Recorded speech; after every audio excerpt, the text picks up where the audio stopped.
Hi, welcome once again to M5's English language learning programme, Let's Speak English. I'm Gav Duncan and I'm here on your TV screen to help you learn English. Now, are you sitting comfortably? Yes? Good. And are you ready for today's lesson? Yes? Good.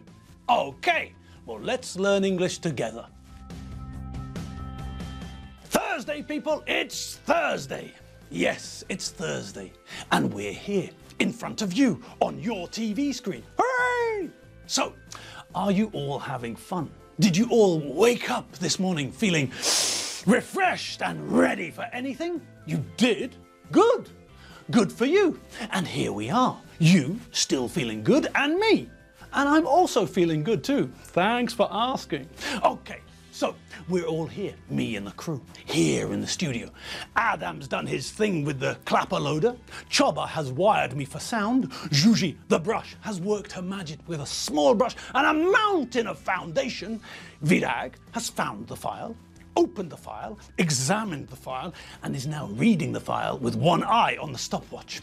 Otti has played with the focus, fiddled with the lights, and is now happy with what he sees. He said that magic word, set.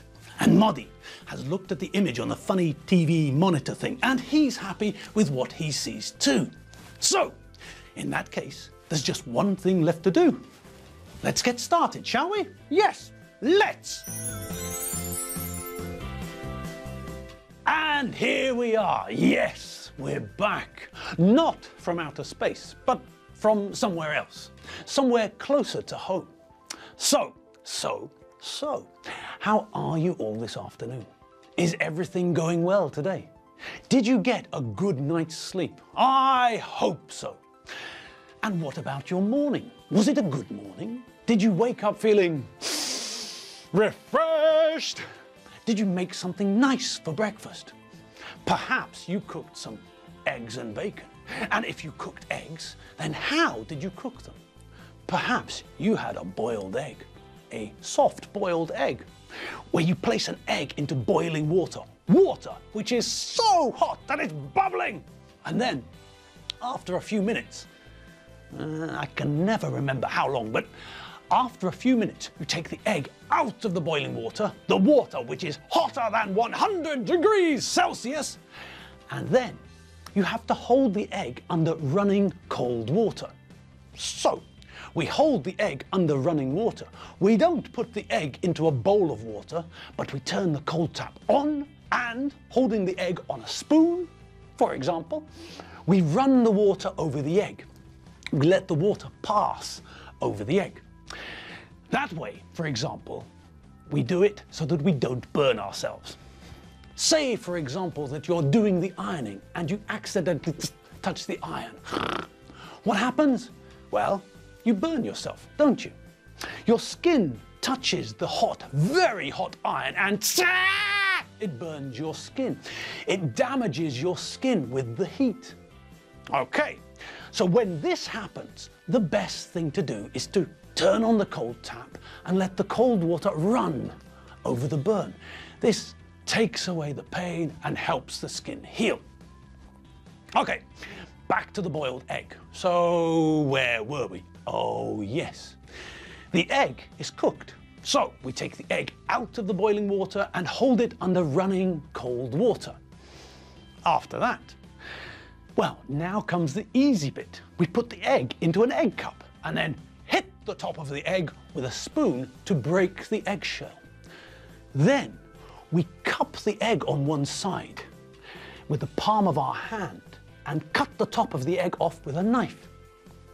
We have to cup the egg with the palm of our hand to hold it in position. Otherwise, the egg would go flying across the room and break on the floor and make a mess of everything. So, we cut the top of the egg and look inside. If we did everything correctly, then the egg white, the albumin, the part of the egg with the protein, that part has set. It's changed from a liquid into a solid or a semi-solid state. When you bake a cake, for example, you mix the ingredients together and the ingredients are in a liquid state, aren't they? The cake mixture is a very thick liquid. It's a viscous liquid, but it's still a liquid. Now, what happens to the cake when we bake it? Yes, that's right. The cake sets. It changes from a liquid state to a semi-solid or solid state. And it's the same with the egg. When we put the egg into the boiling water, it was liquid. And now, if everything we did was successful, then now the egg white is solid or almost solid. And the egg yolk, the yellow bit, well, that bit is still liquid. All right. And then what? Well, then all we have to do is get some soldiers. You know that we need soldiers for boiled eggs, don't you? When kids in the UK have a boiled egg, they also normally have soldiers. A piece of toast cut into regular, thin slices. Pieces of toast that stand together and look like a platoon of soldiers. Like this. All right. Now, where are we? Oh yes, of course. We're here in the studio. And now that we've finished talking about your breakfast, now that we've stopped discussing one of the ways that you can enjoy eggs, it must be time for us to check out some more of the language we heard from the bench fields. Okay, so as I'm sure you all remember, last lesson we saw Alfredo, Doreen and John. They were inside the supermarket and they stopped at the fruit and vegetable section. Section. Do you know that word? Section is just a synonym for part. When we're talking about a section, then we're not talking about the whole thing. We're talking about part of a thing. Think of an orchestra, for example. An orchestra is made up of different sections. There's the string section, for example, which is probably the most important section. The string section is where we have the violins and the violas and the cellos and the double basses. Then we have the woodwind section, things like flutes, clarinets, oboes and bassoons. After that, we've got the brass section, the trumpets, trombones, French horns and tubas. Finally, there's the percussion section, the section where musicians hit things to make music, things like drums, timpani, triangles, gongs, xylophones, anything you can hit to make music, really. Okay, so those are the sections of an orchestra, but Alfredo and the kids aren't in an orchestra. They're in a supermarket, aren't they?